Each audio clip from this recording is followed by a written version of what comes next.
దీంతో పాటు రవాణా ఖర్చులు ఆదా అయ్యాయి. రోజు లక్షలాది మంది ప్రయాణికులను గమ్యస్థానాలకు చేరుస్తోంది మెట్రో. అయితే ఇదంతా నాణానికి ఒకవైపు మాత్రమే. మనకు తెలియని మెట్రో కహాని మరొకటి ఉంది.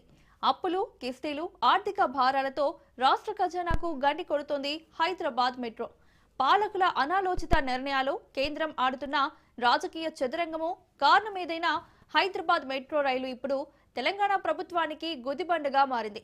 రోజులు గడుస్తున్నా, అప్పులు పెరుగుతున్నా ఐఆర్ఎఫ్సి నుంచి రావాల్సిన నిధులు మాత్రం అస్సలు రావడలేదు. అటు కేంద్రం కొర్రీలు, ఇటు మిత్తిల వర్రీలు కలవరపెడుతున్నాయి.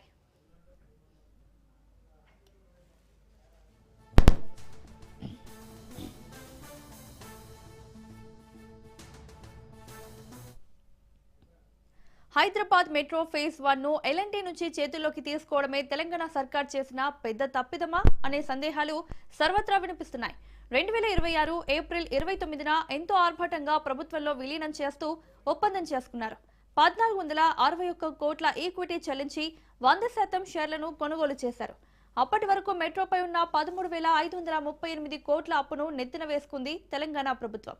అందుకే ఇండియన్ రైల్వే ఫినాన్స్ కార్పొరేషన్ ద్వారా తక్కువ వడ్డీకి రీఫినాన్స్ చేయాలని భావించింది. అనుకున్నట్లుగానే 2026 మే 25న ఢిల్లీలో త్రైపాక్షిక ఒప్పందం కూడా కుదిరింది. కానీ ఒప్పందం జరిగి 20 రోజులు దాటినా పైసా రిలీజ్ చేయలేదు. ఐఆర్ఎఫ్సి నిధులు ఆలస్యం చేస్తుండటంతో రోజుకు 2.5 కోట్ల రూపాయల ప్రజాధనం వడ్డీ రూపంలో బూడిదలో పోసిన పన్నీరవుతోంది. నెల రోజుల్లో ప్రాసెస్ ముగుస్తుందని, 80 కోట్లతో సర్దుకుపోతామని రేవంత్ సర్కార్ అంచనా వేస్తే అది కాస్త 52 రోజులకే 130 కోట్లు దాటింది. మిత్తిల లెక్కలతో అధికారులు, పాలకులు అవాక్కవుతున్నారు. ఇప్పటికే కేంద్రం అడిగిన అన్ని కండిషన్లకు రాష్ట్ర ప్రభుత్వం తల ఊపింది. ఆఖరికి ఆర్బీఐ నుంచే నేరుగా కిస్తీలు కట్ చేసుకునేందుకు కూడా అంగీకరించింది. అయినా సరే ఇంకా నిధుల విడుదల ఎందుకు కాలేదు? ఏదైనా సాంకేతిక లోపాలున్నాయా, లేదంటే రాజకీయ కోణముందా అనేది ఇప్పుడు $1 మిలియన్ ప్రశ్న. మెట్రో రెండో దశకు కూడా ఐఆర్ఎఫ్సి ఫండ్స్ జాప్యం పెద్ద శాపంగా మారబోతోంది. కేంద్రం చెప్పిందని డిపిఆర్లను సవరించిన రాష్ట్ర ప్రభుత్వం ఫినాన్షియల్ ఫీజిబిలిటీ లేదనే కారణంతో ఫ్యూచర్ సిటీ మెట్రోను పూర్తిగా పక్కన పెట్టింది.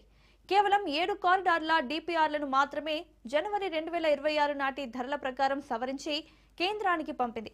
దీంతో 122.9 కిలోమీటర్ల ప్రాజెక్టు అంచనా వ్యయం ఒక్కసారిగా 38,595 కోట్లకు పెరిగింది.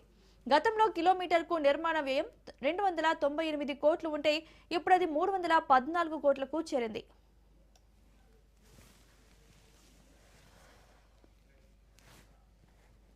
ట్విస్ట్ ఏంటంటే మెట్రో రెండో దశకు కేంద్రం పచ్చ జెండా ఊపాలన్నా, నిధులు ఇవ్వాలన్నా ఫస్ట్ ఫేజ్ 100% గవర్నమెంట్ ఆధీనంలోకి రావాలి. అది జరగాలంటే ఐఆర్ఎఫ్సి అప్పు ఇవ్వాలి. ఒకవేళ లోన్ ఆలస్యమైతే మెట్రో ఫేజ్ 2 నిర్మాణ వ్యయం 40,000 కోట్లు దాటడం ఖాయం. ముందస్తు ప్రణాళిక లేకుండా హడావుడిగా మెట్రోను స్వాధీనం చేసుకుని రాష్ట్ర ఖజానాకు ప్రభుత్వం భారీ గండి కొట్టిందనే విమర్శలు వెల్లువెత్తుతున్నాయి. వడ్డీల ఊబి నుంచి రేవంత్ సర్కార్ ఎలా బయటపడుతుందో చూడాలి.